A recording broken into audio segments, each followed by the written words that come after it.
ಹಾಗೂ ಇಂಗ್ಲೆಂಡ್ ನಡುವಿನ 5 ಪಂದ್ಯಗಳ ಟೆಸ್ಟ್ ಸರಣಿಗೆ ಇನ್ನೊಂದೇ ದಿನ ಮಾತ್ರ ಬಾಕಿ ಇದೆ.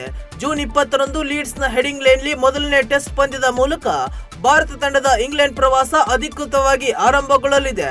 ಈ ಸರಣಿಗೂ ಮುನ್ನ ಇಂಗ್ಲೆಂಡ್ನಲ್ಲಿ ಭಾರತ ತಂಡದ ಆಟಗಾರರ ಅತ್ಯುತ್ತಮ ಬ್ಯಾಟಿಂಗ್ ಪ್ರದರ್ಶನದ ಬಗ್ಗೆ ಮಾಹಿತಿ ಇಲ್ಲಿದೆ ನೋಡಿ.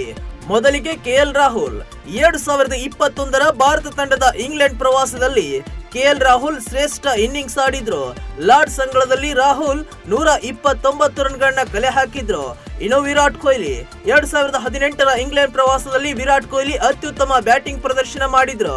ಎಜ್ ಬಾಸ್ಟನ್ ನಲ್ಲಿ ನಡೆದಿದ್ದ ಟೆಸ್ಟ್ ಪಂದ್ಯದಲ್ಲಿ ವಿರಾಟ್ ಕೊಹ್ಲಿ 149 ರನ್ ಬಾರಿಸಿದ್ರು. ಇನ್ನು ಅಜಿಂಕ್ಯ ರಹಾನೆ 2014ರ ಇಂಗ್ಲೆಂಡ್ ಪ್ರವಾಸದಲ್ಲಿ ಅಜಿಂಕ್ಯ ರಹಾನೆ ಅತ್ಯುತ್ತಮ ಬ್ಯಾಟಿಂಗ್ ಪ್ರದರ್ಶನ ತೋರಿದ್ರು. ಲಾರ್ಡ್ಸ್ ಟೆಸ್ಟ್ ಪಂದ್ಯದಲ್ಲಿ 154 ಎಸೆತಗಳಲ್ಲಿ 15 ಬೌಂಡರಿ, 1 ಸಿಕ್ಸರ್ ಮೂಲಕ 103 ರನ್ ಕಲೆ ಹಾಕಿದ್ರು. ಈ ಪಂದ್ಯದಲ್ಲಿ ಭಾರತ ಗೆಲುವು ಸಾಧಿಸಿತ್ತು. ಇನ್ನು ರಾಹುಲ್ ದ್ರಾವಿಡ್ 2011ರ ಇಂಗ್ಲೆಂಡ್ ಪ್ರವಾಸದಲ್ಲಿ ಭಾರತ ತಂಡ ಟೆಸ್ಟ್ ಸರಣಿಯಲ್ಲಿ 0-4 ಅಂತರದಲ್ಲಿ ಹೀನಾಯ ಸೋಲು ಅನುಭವಿಸಿತ್ತು. ಆದರೆ ರಾಹುಲ್ ದ್ರಾವಿಡ್ ಮಿಂಚಿದ್ರು. ಓವಲ್ ಟೆಸ್ಟ್ ಪಂದ್ಯದಲ್ಲಿ ರಾಹುಲ್ ದ್ರಾವಿಡ್ 146 ರನ್ಗಳನ್ನ ಗಳಿಸಿದ್ರು.